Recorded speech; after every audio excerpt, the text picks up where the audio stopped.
مفلسی حصے لطافت کو مٹا دیتی ہے، بشر کو بشر کی اوقات بھلا دیتی ہے۔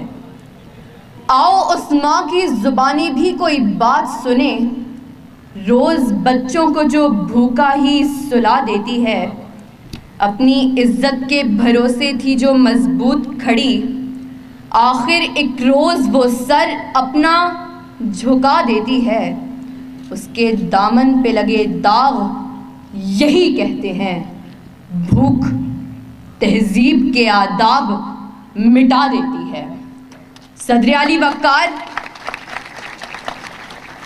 سردیوں کی ٹھٹھرتی ہوئی رات، منہ لپیٹے ایک مجبور ماں اپنے نومولود بچے کو ایدھی سینٹر کے باہر پڑے جھولے میں ڈال جاتی ہے۔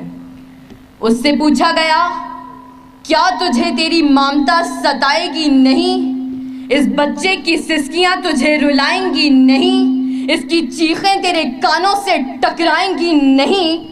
تو کپ کپاتے ہوئے ہونٹوں سے جب مجبور ماں یہ جواب دیتی ہے کہ میں اپنے پیٹ کی بھوک تو برداشت کر سکتی ہوں، مگر اس بچے کا بھوک سے بلکنا مجھ سے دیکھا نہ گیا، تو اس پر یہ کہنا بجا بنتا ہے کہ خواب میں ماں کی محبت کو ملا دیتی ہے، بھوک تہذیب کے آداب مٹا دیتی ہے۔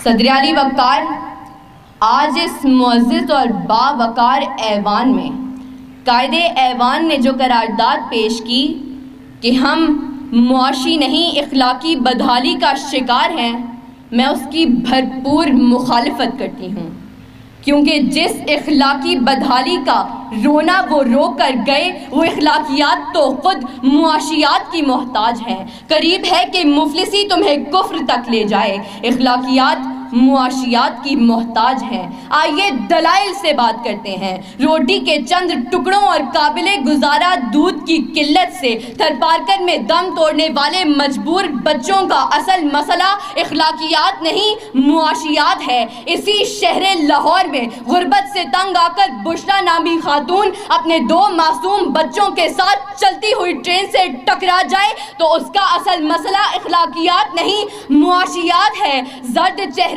آنکھیں اندر کو دھسی ہوئیں اور بڑھاپے کی وجہ سے پورے جسم پر جھریاں لیے، نشتر اسپتال ملتان کے باہر فقط 2 کلو آٹے کے عوض خون بیچنے والے بوڑھے کا اصل مسئلہ اخلاقیات نہیں معاشیات ہے۔ چہرہ بتا رہا تھا کہ مارا ہے بھوک نے، اور لوگ کہہ رہے تھے کہ کچھ کھا کے مر گیا۔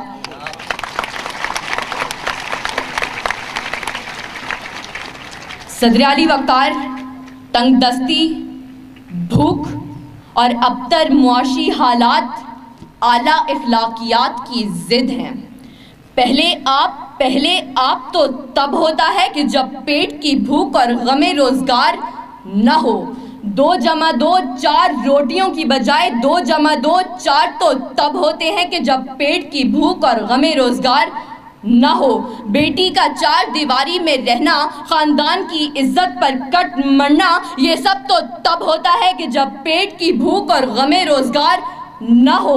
چاند روٹی کی بجائے چاند میں چرخہ کاٹتی بڑھیا تو تب دکھائی دیتی ہے کہ جب پیٹ کی بھوک اور غم روزگار نہ ہو۔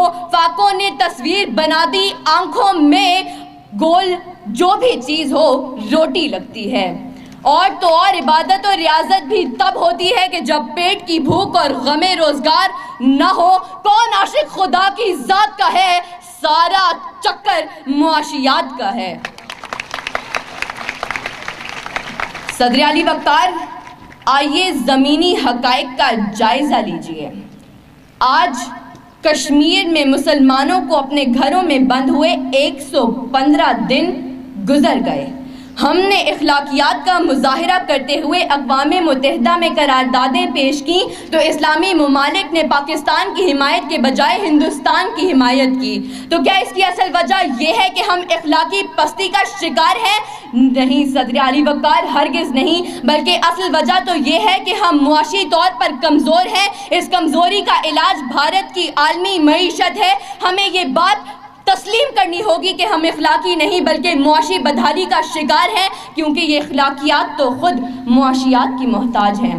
صدر علی وقار، میرے ان تمام دلائل کے باوجود اگر اب بھی کوئی یہ یقین رکھتا ہے اور باضد ہے کہ ہم معاشی نہیں بلکہ اخلاقی بدحالی کا شکار ہیں، تو اس سے بس ایک ہی سوال کرتے ہوئے میں اجازت چاہوں گی کہ وہ جس کا ایک ہی بچہ ہو بھوکا 8 پہروں سے، بتاؤ اہل دانش تم وہ گندم لے کہ تختی لے۔ شکریہ۔